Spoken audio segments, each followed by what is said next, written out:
I'd just like to start today by welcoming everyone here. This is going to be a fantastic forum where we explore both the issues facing us in housing justice and engage in important conversations. Thank you all for joining us. My name's Jacinta and I'm a principal lawyer in Maurice Blackburn's social justice practice, and we couldn't be prouder to be partnering with Anika Legal in relation to this event. So I'd like to begin today by acknowledging the Wurundjeri Woi Wurrung people, the traditional owners of the land on which we gather here today. And as we come together to discuss the housing crisis, it's important to reflect especially on the meaning of home and how that meaning of home works in the context of this land that we are on. Without secure housing, we don't feel safe and we can't participate fully in our communities. And this land has been home to many diverse Indigenous communities and nations for over 65,000 years.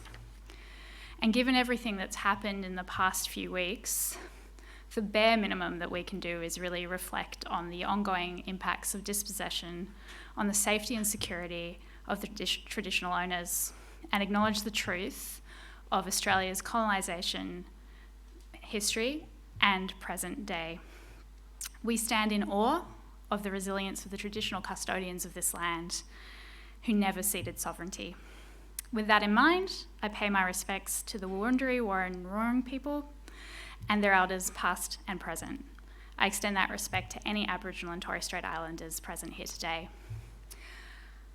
So this event has a few different sections to it. We're going to start today with a panel discussion focusing on the housing crisis and the interventions that we need.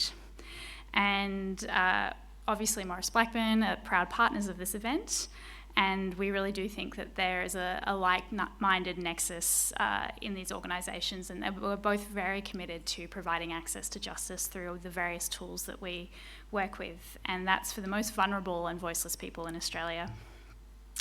And we support these events because they're invaluable to continuing conversations and connecting people to drive that policy reform and change.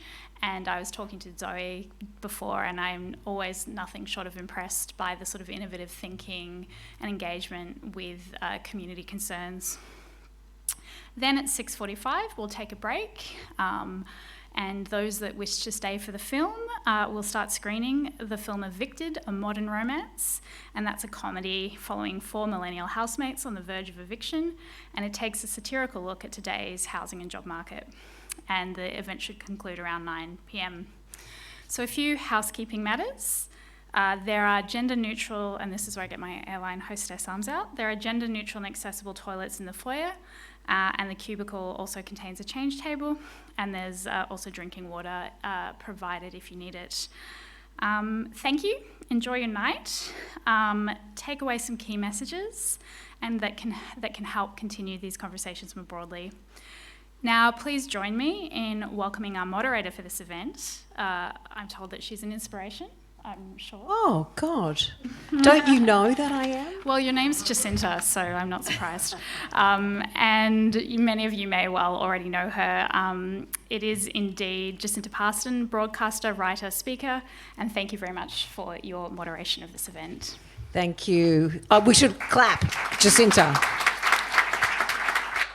I was a little, my nose was put out a little bit knowing that there was going to be another Jacinta on the bill, but I have breathed through that, and she did a beautiful job in our name. Thank you, Jacinta. I'm really proud to be here tonight. The topic of housing and the importance of understanding the housing crisis through the rental lens is such an important one. I met Noel, who I'll introduce in a moment, maybe a year ago, and really excited about, as you mentioned, Jacinta, the innovative work of Anika Legal. This panel are experts in all sorts of ways in being able to talk about this tonight. I know you will have questions or insights and provocations that will be really wonderful to hear from maybe in about 25 minutes or so. So start, squirreling away all those ideas, and we'll present them to the panel a little bit later. But this is an opportunity for us to really think outside the box, which is, Noel, what you do at Anika Legal. I will introduce you now because I keep referring to you and it's really awkward. Noel Lim joins you here on my left-hand side. He's the CEO and co-founder at Anika Legal, which is a social enterprise legal service with a vision where everyone can access justice. Give him an embarrassing loud round of applause. If you feel like screaming, we're not going to be judging you in any way. You're all in the dark too, and may I say you look beautiful tonight. Joining Noel to the left, to the right for you, Emma Dawson, who I love dearly. She was a part of my radio show for a number of years as our financial expert thinking about economics. She's the executive director at Capita. She's worked as a researcher at Monash University and the University of Melbourne. She's worked in policy and public affairs for SBS and Telstra, and as a senior policy advisor in the Rudd and Gillard governments. Give her a round of applause as well. It almost feels like a housing crisis dating show. So we'll see maybe what happens later. And with my ABC hat on, I can't be excited to introduce you, Ryan. I just have to be very neutral and saying, Ryan Batchelor, State Member of Parliament, Southern Metropolitan Region. He is representing the southern and Bayside suburbs of Melbourne, first elected back in 2022. This is so like a dating show. Are you feeling good? Okay. Let's stare at him. Deputy Chair of the Legislative Council Legal, I can't even say it, let alone do it, Social Issues Committee, currently undertaking the inquiry into rental and housing affordability crisis in Victoria, hearing directly from all sides of those affected and, quite frankly, from us tonight, my friend. We'll be gentle, but we will be forthright. Please make him feel very, very welcome. We're going to structure tonight in a really simple way, kind of throwing three key questions out to each of the panellists. They're going to answer it from each of the ways that they have seen and understood rental, which is what we're really looking at. We're looking at innovation and bold measures that might need to be taken to address this crisis. And I guess understanding what that means. We throw that word around a lot. What does it look like from all the different facets that we describe this as? I'll kick off with you, Noel. What does the rental crisis look like, and why are we here? Yeah, so, at Anika, we're helping hundreds of renters each year and frontline services. And so what that looks like to us is people who need their tenancy rights upheld, but just really struggling to have those met. And it's because of a few things. First, there's just this huge power imbalance. The rental crisis is making it a lot worse, but it was there a long time ago. That's renters who have these rights, but struggle to enforce them because they are living in fear of a landlord or agent who might just turn around and say, all right, well, if you want your repairs, get out. And unfortunately, the market forces from the rental crisis make that power imbalance a lot worse. But then there's a couple other things. It's also that if they are able to enforce their rights, often the best remedy they can get just doesn't make it worthwhile at all. And then even if the landlord or agent is doing the wrong thing, there's just no consequences for them. So why not do it? And just a good example of this is we had a client, they were evicted because the landlord said that a family member was moving in. It's one of the reasons you're allowed to be evicted. And they came to us for help. We looked, and that place was an Airbnb pretty much right after. So we said, all right, well, what's going on here? But then, it's like, we could go to VCAT. We could do the client could do the application, go learn to self-represent at VCAT. But if the client loses, they still lose their house. If the client wins, they still lose their house. They might get a couple $100 for a moving van. Does that really a proportionate remedy for having to move your life, maybe move your kids to a different area? And then the last part is that the regulator, Consumer Affairs Victoria, or CAV, they have the ability to penalise this unlawful and unethical behaviour, but it just doesn't happen. And so as a landlord or an agent, you've got to think, well, why not? If this is going to improve my rental income and there's zero repercussions, then why not? And it's you only need to value that your rental income a bit more than the tenant's right to make that happen. So, yeah, hence rental crisis. And so for you, it's not necessarily this emergence of a rental crisis that's peaking now. It's been a really steady incline because of the lack of support that sits around renters in terms of ensuring that their rights are actually valid in any way, shape or form. Yeah, that's right. Like, everything's been there for a while. It's just really reaching ahead now because of the market forces from the rental crisis. And so where it used to be, mainly low income renters struggling, now we're seeing in the news essential workers who are, making middle income, and an eviction for them in this climate, they're facing homelessness, and so that's how things have escalated.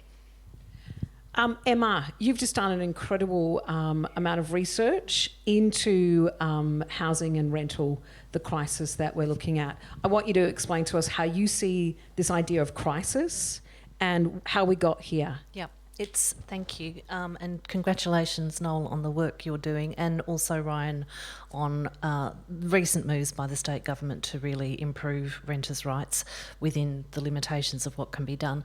We at Per Capita have the Centre for Equitable Housing, which was set up in partnership with our friends at the VNF Housing Enterprise Foundation, who are here tonight, and we've done quite a lot of research into the broader housing market, but more recently particularly focused on what works when it comes to regulating rentals, and taking a very clear look at the specifics of the Australian market. Now, housing affordability for younger generations is an issue in many English-speaking countries, but the rental crisis that we're seeing in Australia is worse than just about anywhere else in the English-speaking world, and certainly compared to parts of non-English-speaking Europe. It's come about not simply because of poor rights for renters, but because of the structure of our housing market. So people are quite shocked when I tell them that Australia's retail banks, 60% of their business relies on residential mortgages. That's compared to about 15% in the UK. So we're really overinvested. The banking system would fail if those mortgage products weren't there. We've created through our taxation system an economy in which anyone with spare money or equity in their own home would be crazy not to put it into an investment property. We've done that through incentives such as negative gearing, and particularly negative gearing gets a bad rap, but it's actually the capital gains tax discount that drives that behaviour. So people aren't, as they are in America, in Germany, in other parts of Europe, big investors who own properties for a long, long time, and they own them to rent them out and to make a positive return on that rental, which means that tenants get a long lease. They can treat the house as their own. They can have pets. They can hang a picture. They can paint a wall. They can replace the kitchen in many if they want to. European countries also have a high percentage of social housing stock and public housing stock, which is a non-market actor that goes some way to control the prices in the broader market. We don't have those things. We've seen a massive decline in social housing over the last 30 years, primarily because the federal government stepped away from providing funding to the states to build and maintain it. And at the same time, we have encouraged a huge nation of hobby landlords. They call them mum and dad investors, just to make it sound innocuous. But really, we have an almost unique situation in the world in that over 2/3, almost 3/4 of landlords in Australia just own one investment property. And many of them are ordinary pay-as-you-go income earners. They don't have the capital to maintain the property. They don't have the income from the property to do repairs when they need to offer long-term leases. They are chasing that short-term capital gain. And over recent decades in Australia, house prices, in particular units are now catching up, have doubled every 7 years. So without tax incentives to invest elsewhere, you get a bit of extra money. What do? You buy an investment property. And most people would be acting in their own financial self-interest to do that. But it doesn't help their tenants, it doesn't help affordability, and it actually continues that pattern of driving ever-rising land prices, because there's just, we have not diversified the investment capacity of our economy. It was really interesting reading that report, because the history of this is actually quite interesting. Prior to the 70s, there was a very different perception around housing in this country, and then there was a really big shift. Why in this country did we have such a neoliberal kind of overlay to the way that we see housing, as opposed to other countries? How did that pick up such momentum? It really did. The sort of neoliberal economic policies have had a bigger impact on housing here. Now, that's partly because we didn't have a high stock percentage of social housing as they did in parts of Europe already, which are very hard to undo.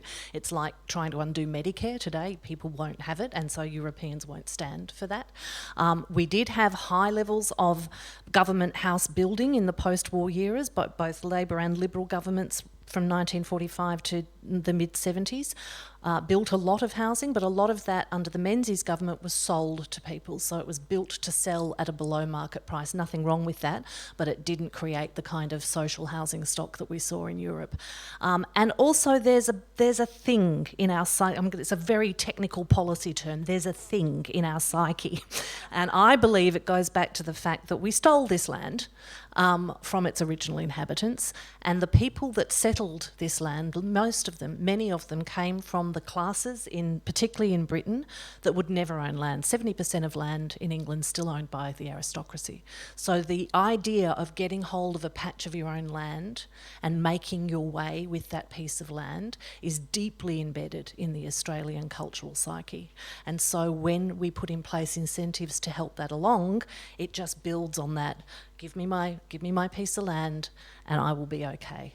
And I think there's a growing recognition now that that is no longer true for younger people, and that's a really big break with how we think of ourselves as a country. That is a fascinating link that I have never thought of before, but it makes a lot of sense. And that dream that we build on having your own plot of land, as you say, is now broken. We'll dig into that a little bit in a moment. Ryan, where do you sit on this? I mean, obviously, we're going to go into policy in a moment, but from where you sit, you're doing the look and the research into this. What's the crisis? How do we get here?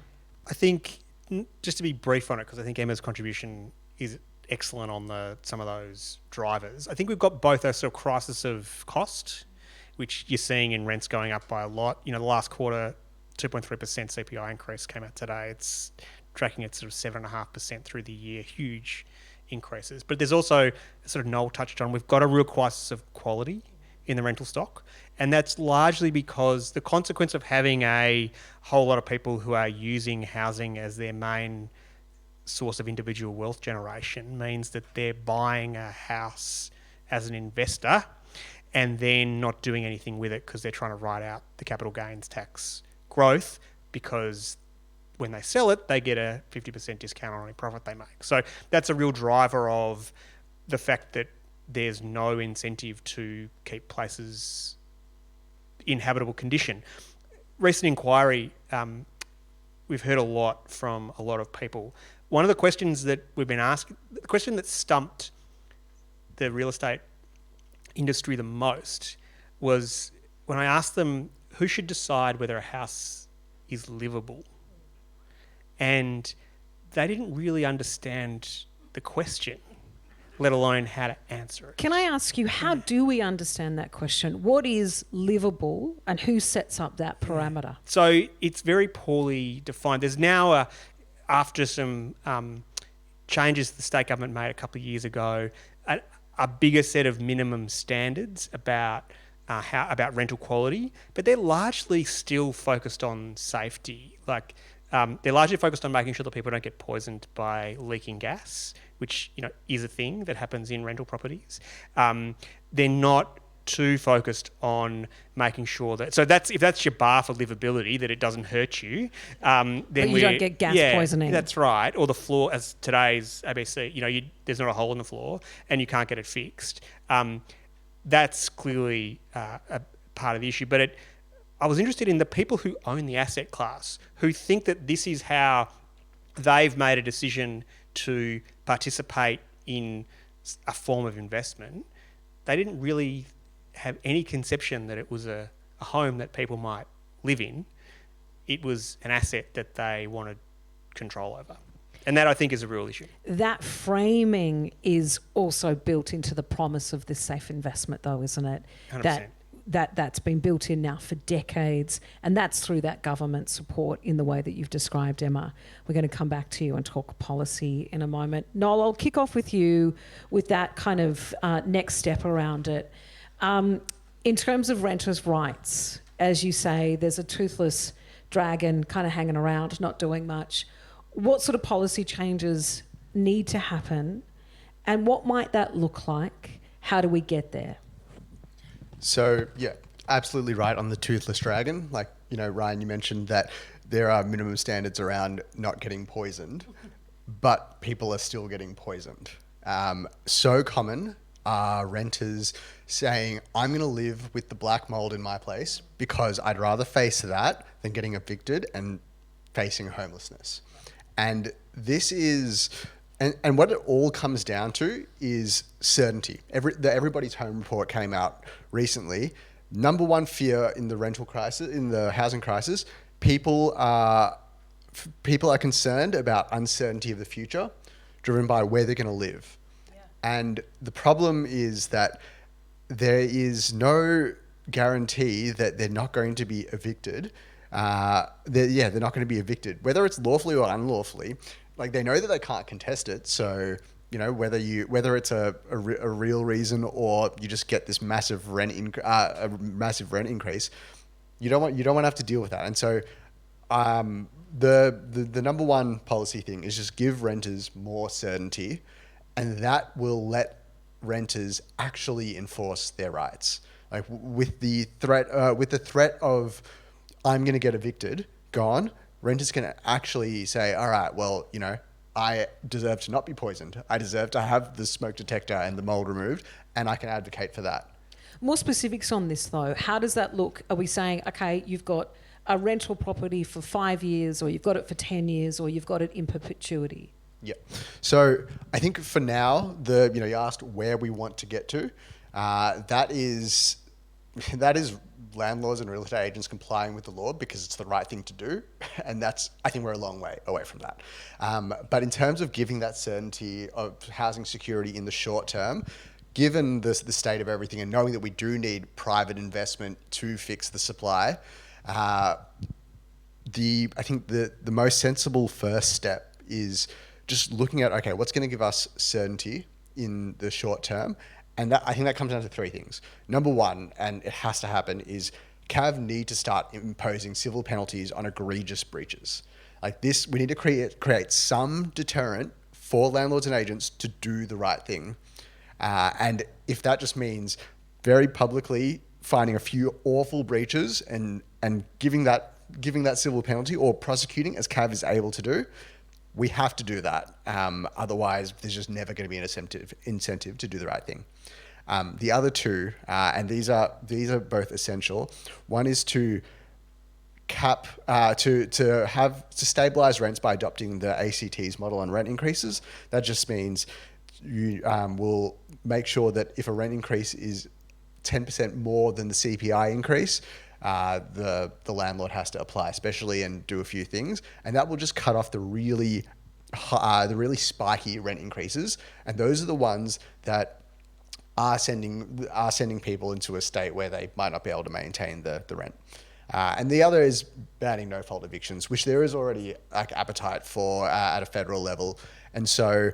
These, I think of these as three legs of the stool. Like, you need to have one. You need to have all three. If you have just one of those, not there, it all falls over because say CAV were not actually giving those fines and penalising unlawful behaviour, then landlords can just unlawfully evict you, but they know that there's not going to be any consequences, and people are finding out well after they've left the property, and they're like, oh, I just give them $100 for the moving van. That's way less. I'll make that in the rent increase itself. So that's it. Renter certainty and those three measures are a really vital but practical step to giving the certainty that allow renters to actually stand up for their rights. With the enormity and the deep level that this is embedded culturally, it's so true to be thinking about this as the reasonable, the possible solutions that we need to go to. That cultural part, as you say, kind of highlighting and showing what is happening there to the public, I think is a really interesting one as well. Emma, what are your thoughts on this? I'm going to introduce a bit of complexity into the conversation. Oh, we're sadly. tired, Emma. So banning no grounds evictions is the obvious low-hanging fruit, and the government here is already doing that. It is really important to understand one of the challenges we have is the nature of our constitution. So not only does our constitution restrict rental regulation to the states, there is also a very, very strong clause around acquisition of property in our constitution, which if extreme rental restrictions were put in place, conceivably landlords could challenge that under the constitution to say they're not getting adequate recompense for their property. So governments are very mindful of that at all times. It doesn't mean things can't be done, it means they need to be done carefully. If one or two states go ahead and regulate rentals to an extreme extent or to a really effective extent, you may see investors move to other states that will keep their regulations lesser in order to attract that money into their state. Stamp duty drives a lot of state revenue, so a nationally coordinated approach is really important, but the federal government doesn't have that power. At the same time, the ACT model, we looked at all different forms of rent control in our recent paper on regulating rentals. Rent freezes don't work. They actually make the problem worse at the bottom end of the market. The ACT model seems to work in where it operates, but one of the caveats with that is it actually only operates in the city of Canberra, and that's because we only have data for the city, sufficient data to enforce it in the city of Canberra. So if we're going to introduce something like that nationally, we need a lot better data in order to enforce it. The other thing to recognise is that rental yields in Canberra are very, very high. It's a very high income part of the country, and so you can put a cap on your rent and still make a positive rental yield in that market, which you can't in other parts of Australia. And also a lot of people aren't looking for a positive rental yield, they're looking for negative gearing and a capital gain down the track. So rent controls, stabilising those big spikes between leases is achievable. Freezing rents across the board is almost certainly not achievable because of acquisition of property rights in the Constitution, but also more likely to see affordability become worse at the lower end of the market. So my view is that some state governments, and we're lucky to live in Victoria because they're moving probably faster than other states in this regard, although Queensland, SA, New South Wales are catching up, must do what they can to make current laws enforceable, to give tenants some power and some assurance that if they do go down that path, it's going to be worthwhile for them. Ending no grounds evictions is the number one thing that we can do because everything else falls over without that. But there is a big role for the federal government here because, as I said, it's the attraction of the housing market as a generator of personal wealth that leads to a lot of these outcomes in the first place. And at a time when we find out today that 23% of Australian households have used a food bank in the last 12 months. A lot of them are full-time working households. And yet we're proceeding with significant tax cuts for wealthy people, and we're not even willing to look at the property tax concessions. It's great that the federal government's announced something like $3 billion of extra funding this year for social housing, but we are almost certainly sacrificing 10 times that much in tax concessions to property investors that would otherwise come into our federal budget and allow us to build a lot more social housing that then takes pressure off the private rental market as well. It's a wicked problem. Really incredible insight, though. Gives us such a great overview. Ryan, can you solve this problem? Wicked problem is easy, right? No, I think it's got to be done at all levels, and that's the thing. Like, we need the federal government to be making the kinds of changes that Emma's talking about. The state, I would say this, he has made some pretty significant changes a couple of years ago, and again announced further changes, particularly on the protections against evictions, limitations of rent increases between rental periods. I think they will have an effect. But we increased the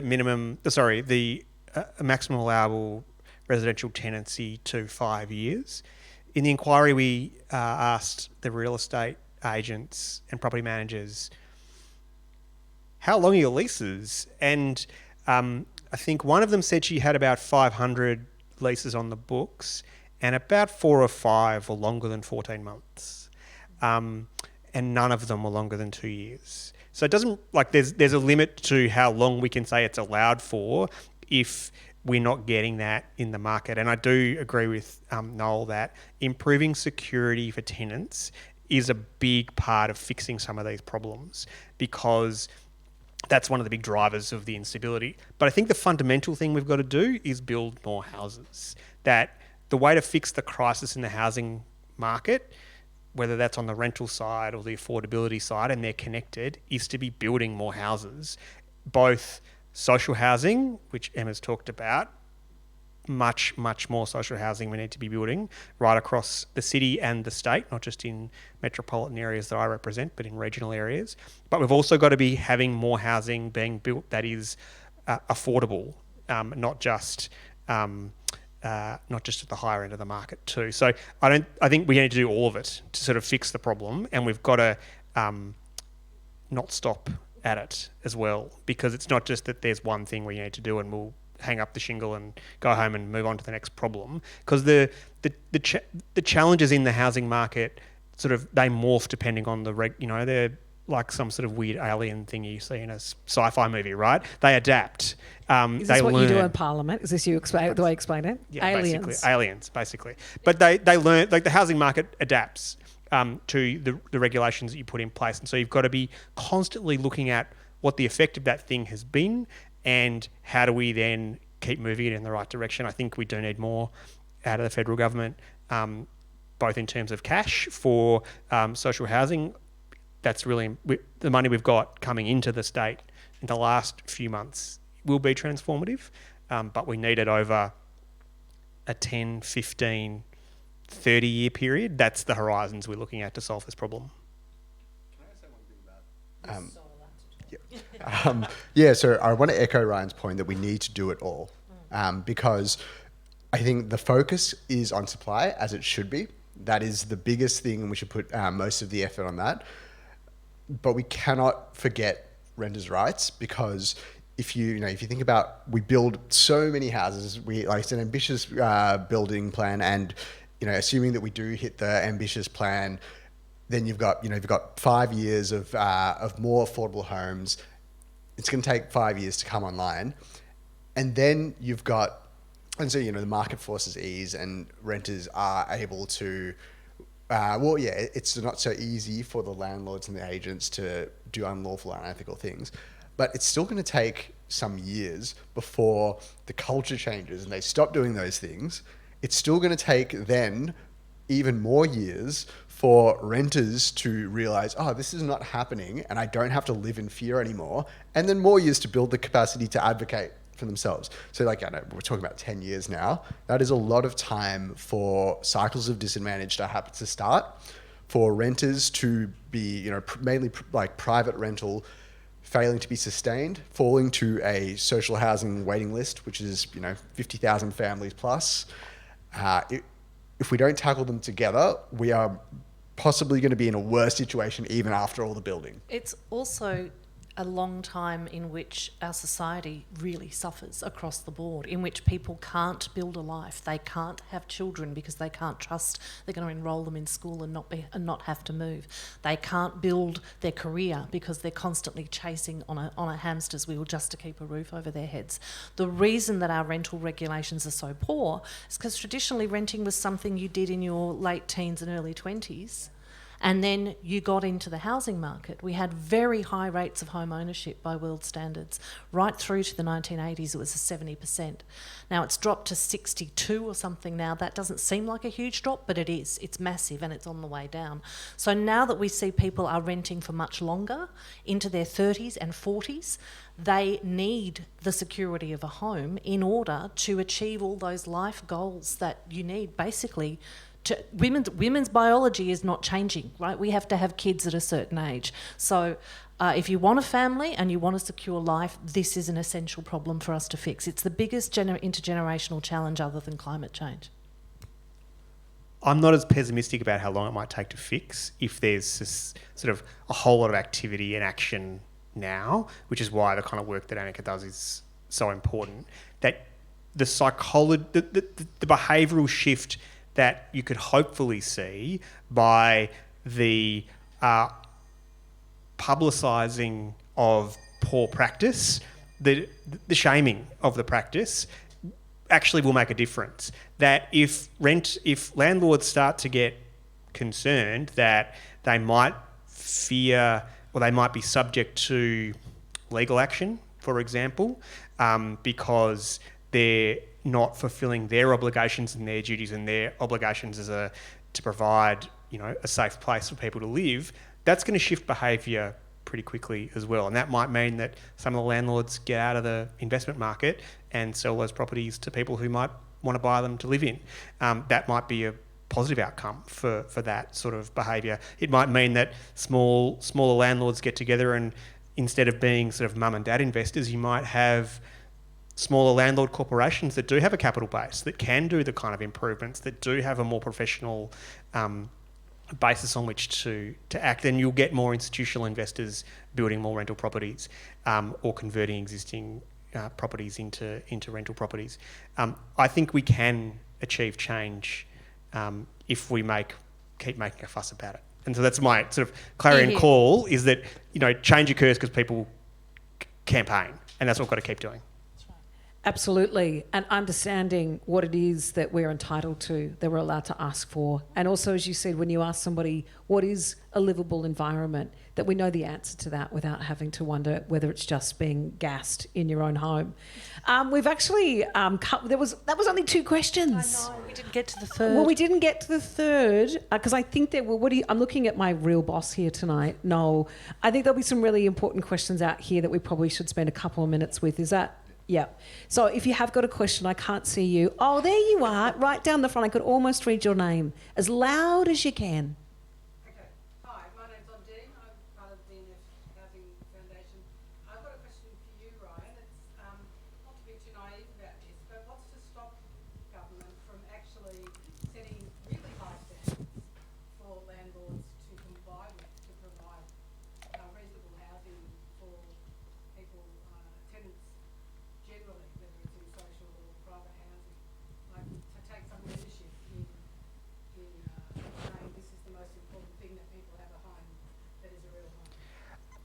We are in the social housing space. Like, one of the big drivers of the social housing build that we're doing at the moment, like the knocking down of the old walk-ups in a lot of places and rebuilding them with new social housing, is so that they meet modern accessibility standards that you just can't do in houses in, to get to a controversial topic, the tower blocks that were built in the 1950s out of huge amounts of concrete is very, very difficult to fix to make livable and accessible. So the first thing the state can do is be a good landlord, and that's what we're trying to do.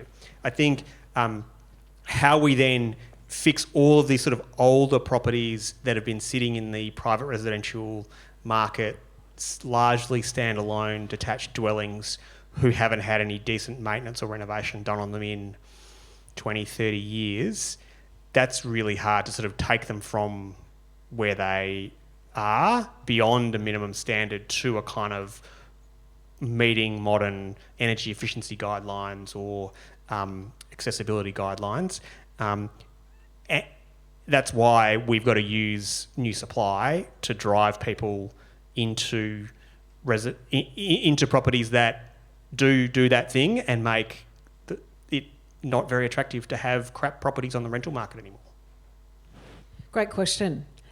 Just down there, I can see a little hand. There you are. You are moving and you're going to stand up. Well done. Yep. Dennis Noel, I'm a board member at Anika. I'm interested in the panel's view. Ryan, you mentioned the longer term leases and said the agents mentioned there were hardly any. That's because they hate the idea and they're never going to promote it. What about the possibility that government provide some funding to promote to those landlords who may actually be more sympathetic to the idea and therefore try and create a groundswell for it? Or secondly, what about the possibility of providing at least some financial incentive to those landlords who will offer longer term leases? Because clearly, if there were more longer term leases, you'd get a lot more certainty. I think the biggest thing we could do to promote longer term leases would be to change the capital gains tax concession on rental properties such that if you're not doing it, you don't get it. So flip these federal government tax concessions to incentivise. I think they're the biggest drivers of landlord behaviour. And if we flipped some of those to reward the kind of behaviour that we want, we would see a much more immediate change than we would with a range of state. I mean, the state government can and should do a range of promotion activities, but I think you look at the way that people who understand how the 6-year rule on the the residency requirement for capital gains tax exemptions on the family home operates. People think about that a lot when they're figuring out what to do. If you had some incentives built into the federal tax system to promote security of tenure in rental properties, that'd be a really great step. I agree heartily with that. Anything the state governments can do will not work as long as that incentive for the capital gains discount remains, and it's available after 12 months. Why don't we make it, if we're going to keep it, and I don't know that we should, then make it 5 years, make it 7 years, align it with the residential property one. And I'll just, a very brief personal anecdote to illustrate why this idea of landlord incentives don't work. The rental property that I lived in throughout my 20s was a tiny old workers' cottage on a piece of land in Hawthorn. It had an outside bathroom and an outside toilet. It was filled with black mould, and at one point the ceiling fell down and missed my head by this much. I lived in it for 7 years. My landlord was a very wealthy builder who owned that property outright. He had no incentive to maintain it because he was appreciating the piece of land on which it sat in Camberwell.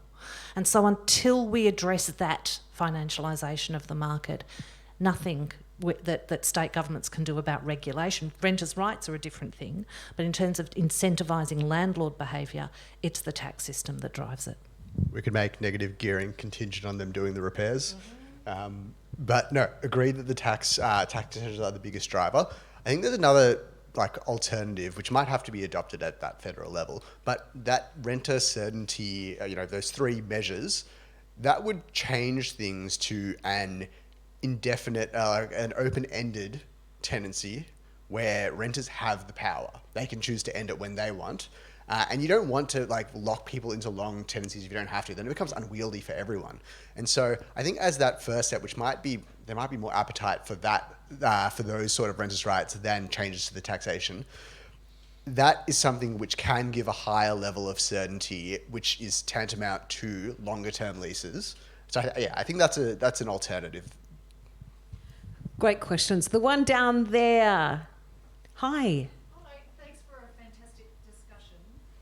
There's a microphone being run to you right now. There we go. Thank you for a fantastic discussion.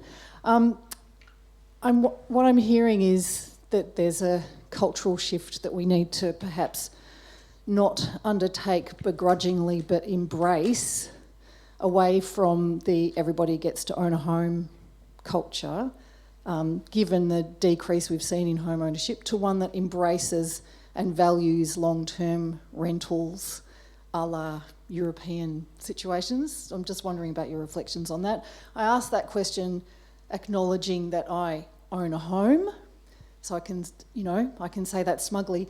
On the other hand, I can comfort myself knowing that I have not acted in my own personal financial best interests by investing in an investment property, so you can forgive me for owning my home. Who wants to kick? I think, yes, that's the shift that the shift is upon us, you know. The proportion of young people today in their 20s, early 30s, even up to 40, that will ever own a home is smaller than it's been since before the Second World War in this country. So cultural attitudes and policy and regulation needs to catch up with that. We still think of ourselves as a nation of homeowners, but actually we've dropped precipitously compared to the OECD average over recent years. And now the only countries with a lower rate of outright home ownership than us in those wealthy nations are the Nordic countries, because they have 30% of their population in social housing. Social housing's not just a safety net in those countries. Middle class families will live in it throughout their lives. And so we're not even the nation of homeowners we thought we were, and it is time that we caught up with that. The survey that we put out through the Centre for Equitable Housing at the beginning of the year asked people the question. John Howard used to say he'd never met anyone in the street that complained about the value of their home going up. And we think that's shifted, because we asked people that question recently, and a majority of people, including a slight majority of investors, self-identified investors, are concerned that ever-rising house prices are making our country less equal, and would be willing to see the value of their own property fall somewhat in order to ensure that their kids can have a home. So the shift is upon us, but it's time we have to push it. We really have to push it hard, and we have to give people like Ryan and regulators and policymakers the evidence and the support they need to make these what are quite big cultural shifts, and we'll meet with resistance from a lot of vested interests that have a lot of power. I don't think there's a problem in people wanting to own their own home. I think it's a good thing, because it adds security. It's an important factor in things like family formation. There's a whole lot of reasons why it's good, and particularly, you know, the biggest indicator of poverty amongst single women in their retirement is whether they own their own home or not. And I think that's a good reason to want to get people to try and own their own home, so that when they retire, they're not living in poverty.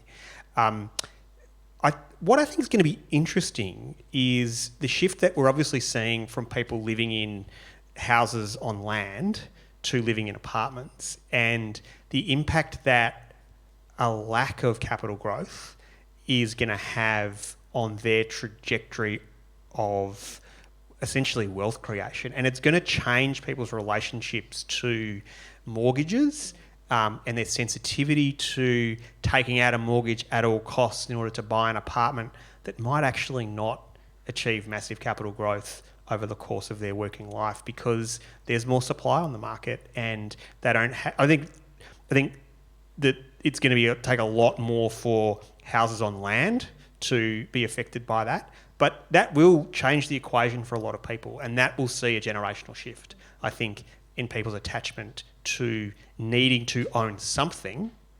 Maybe they'll be more comfortable in having a long-term rental in a build-to-rent apartment block where you've got a decent landlord who's got an incentive to look after a property, because they want to be able to rent it out for the next 40 years rather than the next 4 to 5. We have kind of come to the end of this conversation, but certainly not the end of this conversation, if you know what I mean. It's just the beginning. It's so enormously valuable to hear each of you speak about this in the wonderful and deep way that you can. Please give our panellists, Noel, Emma and Ryan, a huge round of applause.